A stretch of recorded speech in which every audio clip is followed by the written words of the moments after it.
Tambahan pemain baru membuat persaingan untuk masuk skuad utama timnas makin ketat. Lalu siapa saja pemain yang diprediksi bakal masuk lini utama pilihan Patrick Kluivert? Kita akan bahas ini bersama mantan pemain timnas Indonesia Bambang Nurdiansyah. Coach Bambang, selamat malam dengan Tifal di sini. Sepertinya audionya belum dibuka, boleh dibuka dulu, Coach? Ya, Oke, selamat malam. sudah terdengar. Suara saya terdengar ya? Halo, kedengaran suaranya? Oke, sudah terdengar sekarang. Terima kasih sebelumnya sudah mau bergabung. Kita mau mulai soal formasi dulu nih, Coach.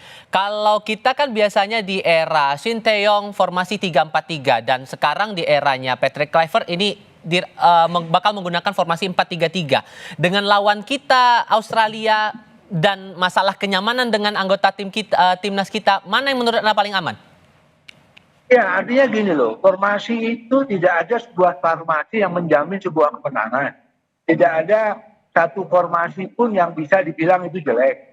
Tinggal bagaimana anak-anak bisa menjalankan formasi tersebut dengan baik, sesuai dengan visi, misi, atau game mode pelatihnya. Saya pikir apapun itu yang diterapkan nanti mau 3-4-3, 4-4-2 atau 4-3-3, saya pikir yang terpenting bagaimana anak-anak itu memahami formasi itu. Memang yang sama Sintayong terbiasa dengan 3-4-3. Tetapi bahwa pemain-pemain ini di klubnya juga masing-masing rata-rata juga bisa bermain dengan 4-3-3. Jadi kan nggak ada masalah. Tapi adaptasinya bakal sulit nggak kira-kira menurut Anda? Saya pikir tidak, karena para pemain ini di klubnya, apalagi anak-anak yang dari Eropa yang diaspora ini, kebanyakan bermainnya dengan 4-3-3 atau 4-2-3-1. Saya pikir tidak ada masalah jika bagaimana mereka menjalankan dengan baik apa yang dimau dengan pelatih Kluivert ini.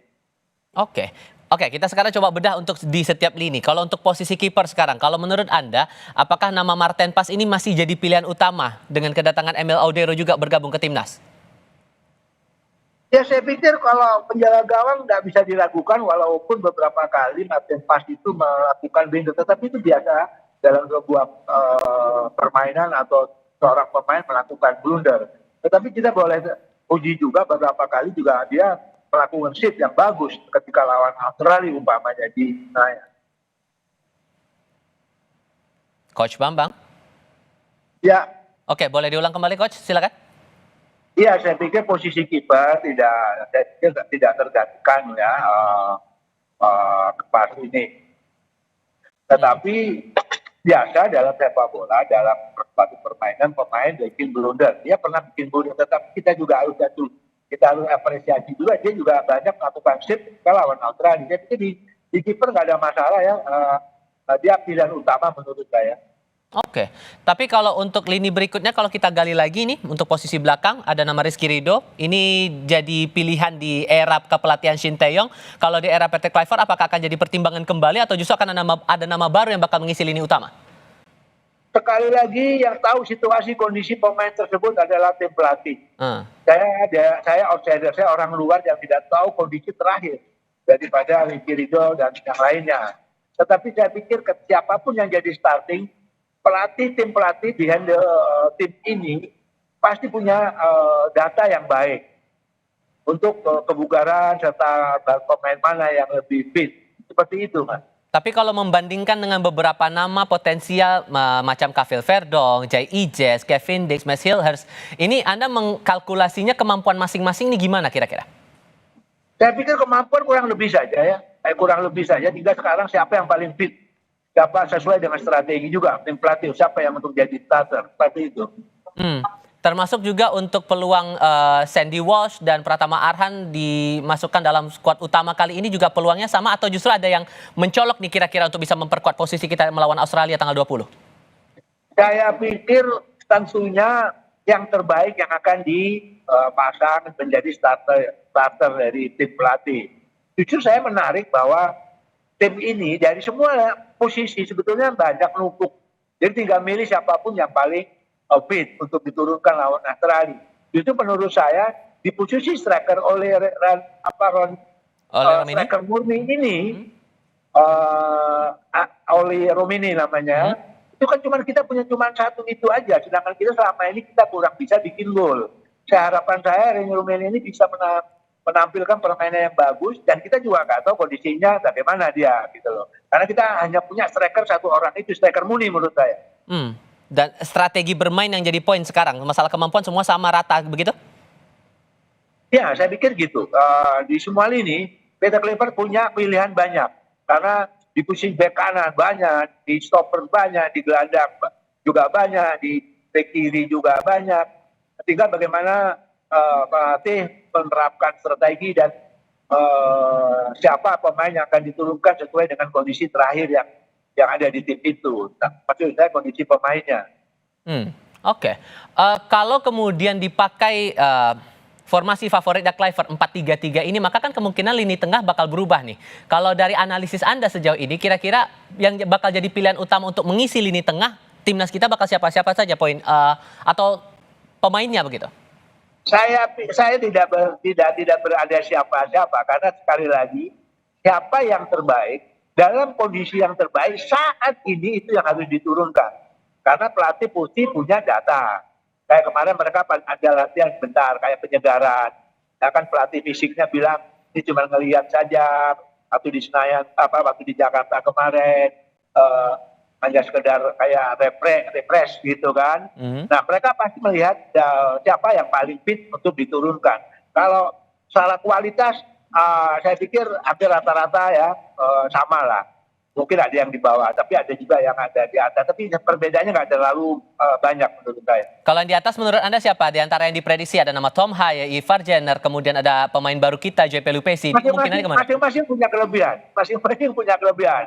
Tapi terutama Pak Lupesi itu, dia punya daya bertahan yang bagus juga. Apakah dia dalam kondisi yang fit, itu yang kita harus pertanyakan dulu. Oke. Di lini depan ini kan Kluivert mau pemain yang bermain reguler di tim begitu ya. Tapi kan ada Struijk, Marcelino, dan Romeni ini sulit dapat tempat di klubnya. Bagaimana Anda mencermati itu? Ya, saya pikir mereka punya kualitas. Nah, mereka punya kalau soal kesempatan main di klubnya memang persaingan juga ketat. Tetapi yang pasti pemain ini semua punya kualitas. Pemain depan ya. Tetapi striker kita cuma ada satu menurut saya, oleh komisi itu. Kemudian dia dalam kondisi yang bagus sehingga daya dobrak kita lebih bagus lagi, terutama di striker. Oke, kalau Anda menilai bahwa semua pemain kita punya potensi kualitas yang benar-benar sama, setara begitu, tinggal gimana cara otak-atik oleh Coach Kluivert di sini.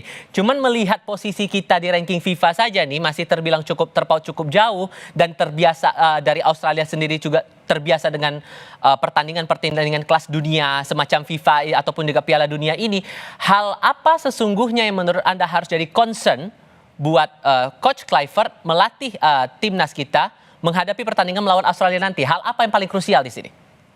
Yang pasti mereka punya kerekaman, tim pelatih beberapa orang itu juga bukan pelatih kece menurut saya, mereka juga punya pengalaman yang bagus. Pasti rekaman permainan kita sudah dianalisa, begitu juga permainan Australia sudah dianalisa. Tinggal bagaimana sekarang mereka menerapkan permainan yang baik, yang jitu, yang tepat untuk menghadapi Australia di Australia sana, kita win.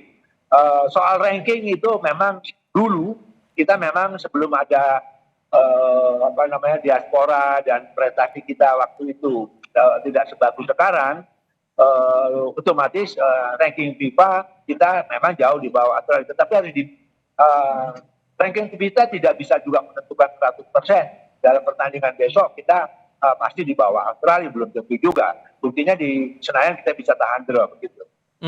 Tapi kalau melihat pola kebiasaan Australia ini, hal apa yang menjadi krusial menurut Anda yang perlu dicermati? Saya pikir Australia main bolanya mirip-mirip Inggris ya, mirip-mirip tim Eropa lah, karena pemain itu rata-rata mainnya ada di Eropa. Dan mereka juga secara fisik kan fisik ke Eropa. Australia juga kompetisinya banyak, pelatih-pelatihnya juga dari Inggris, dari mana-mana. Intinya bahwa kita juga gitu, diaspora ini juga kompetisinya kan di Eropa, mereka main di Eropa. Tapi kita lihat pertandingan akan seru lah, kita lihat kan nanti di Eropa, karena ini gaya-gaya Eropa akan kita lihat besok main. Oke, saya coba fokus lagi untuk timnas kita karena kan jumlah kita yang ready to fight adalah 27 orang, tapi yang bakal diturunkan yang bakal dipilih total 23. Akan seketat apa menurut Anda pemilihan untuk lini-lini utama Ya, yang akan diisi ya, di ya, timnas kita ini? Bakal ketat kalau ya, ya. begitu, kalau Anda melihat tadi kan semua posisi secara kualitas sama rata. Iya, yang pasti secara kebugaran itu kan berpengaruh. Nah, itu saya pikir pelatih juga sudah punya data bahwa pemain mana yang paling siap untuk pertandingan besok di Australia. Nah, memang secara kualitas mungkin kurang lebih, tetapi kan siapa yang paling fit itu yang harus diturunkan, tetapi juga siapa yang diturunkan sesuai dengan filosofi atau strategi yang akan dimainkan. Seperti itu, Bung. Dan pendekatan apa yang rasanya menurut Anda ideal begitu? Melihat ini kan pengalaman kita untuk pertandingan sekelas Piala Dunia, kita kan kualifikasi lah levelnya sekarang. Dengan total pemain kita kebanyakan adalah naturalisasi seperti ini dengan target mencapai Piala Dunia. Filosofi permainan seperti apa yang perlu kita kembangkan sekarang? Saya pikir ini kan pemain diaspora dari Eropa, pelatihnya dari Belanda, Eropa. Saya pikir ya gaya-gaya mereka, gaya-gaya Belanda yang akan kental terlihat besok.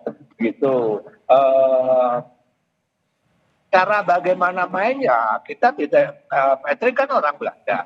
Ya kan, asistennya juga pengalaman di Eropa. Kan. Saya pikir ini permainan besok akan kita lihat bahwa permainan sepak bola yang kelas-kelas Eropa menurut saya.